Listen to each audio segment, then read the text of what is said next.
are moving forward in terms of I'm really advocating for the healing part of it, which is a lot of just, it doesn't matter what it looks like. It's just the fact that you tried and that you got it done, and it's self-care and it's healing. And the other side of it, which is me, the very perfectionist artist, and very ambitious in terms of, learning new things, doing new designs, and creating, diverse things.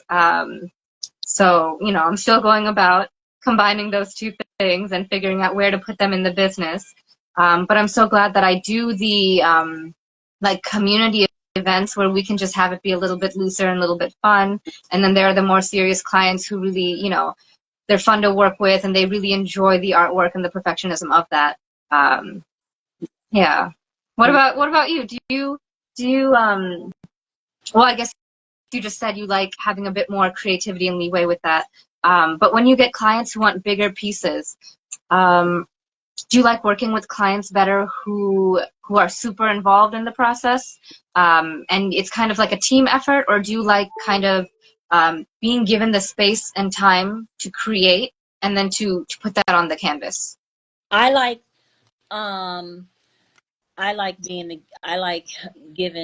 being given the space and time to create. I definitely would want some input from the client. Like they'll give me a idea. So they may say, well, I like a particular flower. I like roses and I like the little drapey dots, So give me an idea of how to go about it. I like creating it myself. That's nice. Yeah. I'm definitely still figuring out. Sorry, go ahead. Do you like doing tattoo style henna? What do you mean by that? Like, for example, somebody may want a snake or a skull and bones, just like tattoo stuff. Yes and no. No, because sometimes I feel like, well, one, I'm definitely still learning the shading and whatnot of it, and sometimes people expect for it to look just like a tattoo and have the same depth and stuff like that as a tattoo, which we can't do with henna, not really. Or they will, want it to have the depth of the tattoo, and I'll say, okay, well, we can do layering and we can do a couple of different sessions to accomplish that. And, that's just a whole lot of work for everybody. So I think I'm more frustrated with the logistics of doing it. Okay. But I do enjoy trying to do little portraits and trying to do shading and stuff like that. So for example, I do have a client who's been wanting like snakes up and down her limbs, just big snakes, like you said. And I have been really struggling to figure out how to accomplish the look that she's going for, and for it to not be too simple and to have the shading in the right places and stuff like that. I think at first this was a point of conflict for me because I was a little bit more closed-minded, I think, in what I thought, how I thought henna could be used or should be used and stuff like that. And I hear the same from other artists as well. But yeah, at this point, I think it's more of a logistical issue.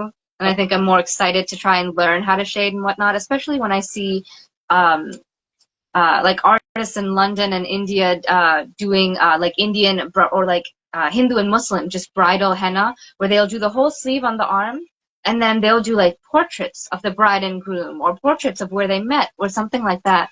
And I think that's really cool, and it's so beautiful. And I've always wanted to, know how to paint portraits like that, and then they can paint like fabrics using henna, like a sari draped on a woman or something like that. And I think that's so cool. And my mom's a painter, and I cannot paint. I tried, and I'm sure I could learn, but it just was not something that that spoke to me too much. And so I really, I think that would be cool to really know how to do with henna, yeah, with different mediums. Yeah.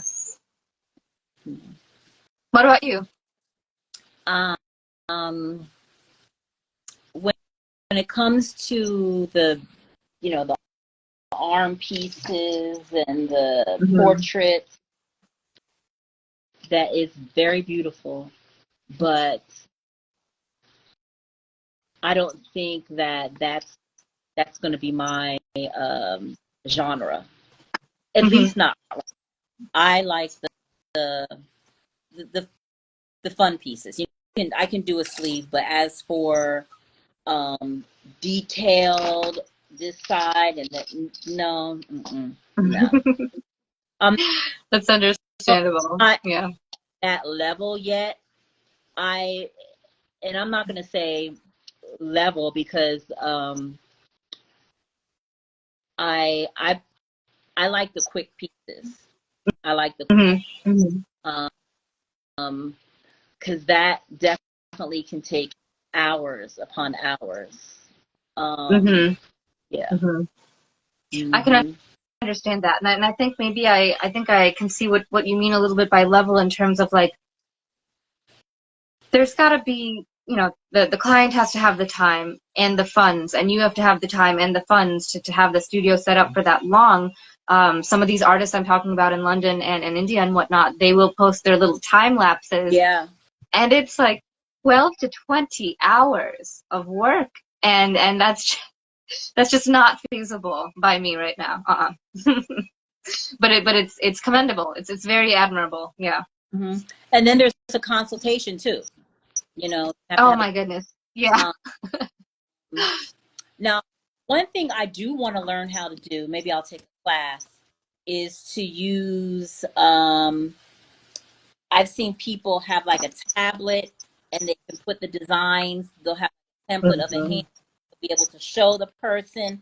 I want skill, that'll be nice. I agree. I've seen that as well. Yep. And they use the, the different programs to just quickly put up the designs and stuff like that. That seems just so useful and awesome. Yeah. Yeah. But I like the quick pieces. I like doing events and parties.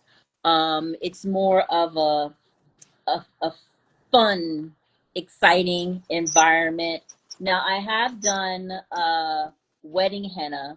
It hasn't been as intricate as portrait. It's just basically my style, and I'll do it up here, and then I've done on the hands, palms, and all of that. But it's a freestyle. There wasn't a consultation. It was about Paisley's big designs, but it filled up the general area. Even that. Let me ask you this: if somebody wants the front of the hand and the palm, which one do you do first? I don't like doing palms, but which one do you do first? So I haven't done too much wedding henna. I don't do a whole lot of wedding henna myself. I don't do a whole lot of pieces where I would have to do that. I think the only pieces that I've done where I have to account for the different areas and drying them and stuff like that is the head, where the person was lying down and we had to dry a piece before she could lie on the other side and we could do the rest, kind of thing. It was like a home appointment, so she was just on her couch, and it was, we were just trying to make her comfortable and stuff like that. So that was nice, and that worked out.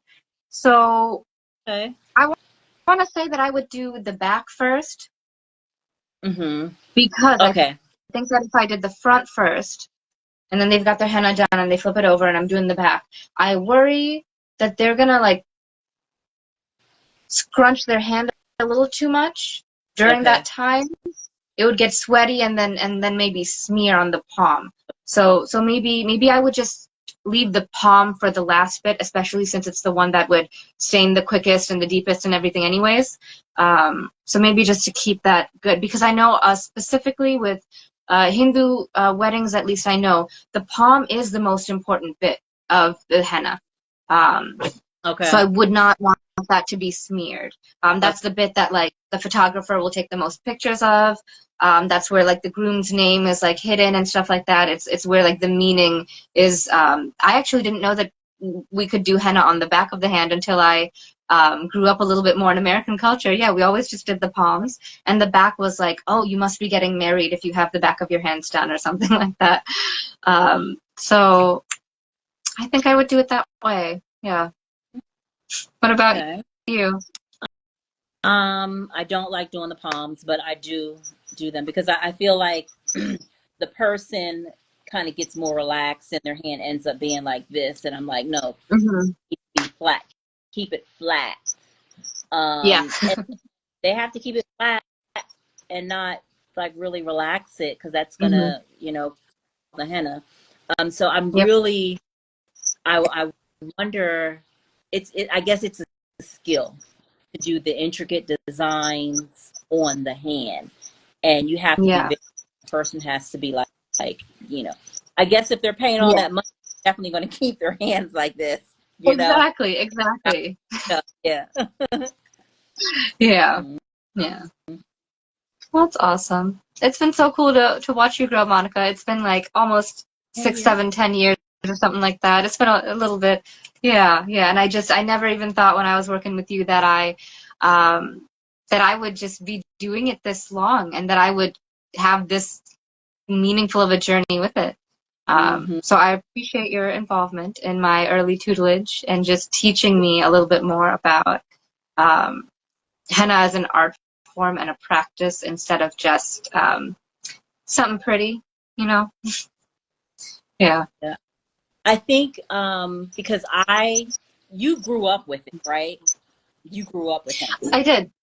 I grew up with henna. I specifically started henna for a business. I wanted to, matter of fact, I don't know if you know who Brian Tracy is. He's this older motivational speaker. And he said, learning a new skill will double your income. So I was like, I'm going to learn henna. I'm going to learn henna. So I went about it as a business. So I just tried to learn as much as I could. Once I went to HennaCon, that just opened up a whole other door of opportunity. Yeah. Can I ask what it was at HennaCon that opened the doors? Was it the networking, or was it like something specific that opened your eyes mentally? Because I feel like I've actually heard you say this before about once you went to HennaCon is when you had more doors open for you. So what do you mean by that exactly? I didn't know that. Okay, so one thing that struck me is that this person said you can have a henna business without doing henna.